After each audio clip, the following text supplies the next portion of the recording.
દેવગઢ બારિયા સબજેલમાંથી ફરાર થયેલ પોક્સો કેસના આરોપીને પોલીસે ગણતરીના દિવસોમાં ઝડપી પાડતા પોલીસ તંત્રની કાર્યક્ષમતા સામે આવી છે.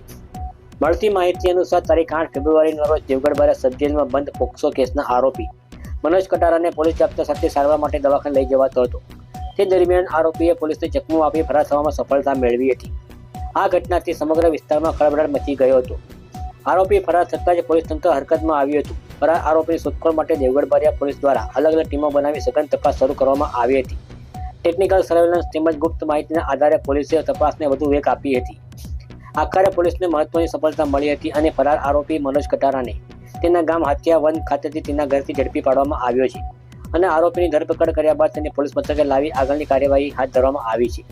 પોક્સો જેવા ગંભીર ગુનાનો ફરાર થયેલો આરોપી ઝડપાઈ જતા પોલીસ તંત્રએ રાહતનો શ્વાસ લીધો છે.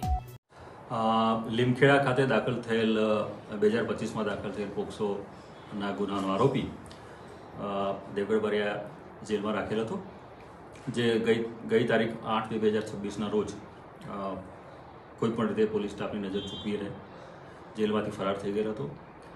તે આરોપીને પકડી પાડવા માટે પંચમહાલના incharge range IGP Shri Sandipsinh સાહેબ તથા પોલીસ અધિક્ષક શ્રી રવિરાજસિંહ જાડેજા સાહેબનાઓએ અમને સૂચના આપી, જે અનુસંધાને અમારી ડીવાયએસપી લીમખેડા ડિવિઝન તથા લીમખેડા દેવગઢ બારિયા પીઆઈ શ્રી રાજપૂત સાહેબની સૂચના આપી અને એલસીબી એસઓજીની ટીમો બનાવી અને આ ભાગેલા આરોપીને શોધવા માટે સઘન પ્રયત્નો કરતા આ આરોપી અમને તેના ઘરેથી મળી આવેલ, જે આરોપીને હસ્તગત કરી ગુનો દાખલ કરેલ છે. શું નામ? આરોપીનું નામ છે મનોજભાઈ ભરતભાઈ કટારા અને જે હાથિયાવનનો રહેવાસી છે. આપનું નામ? હું AK કલાસવા છું.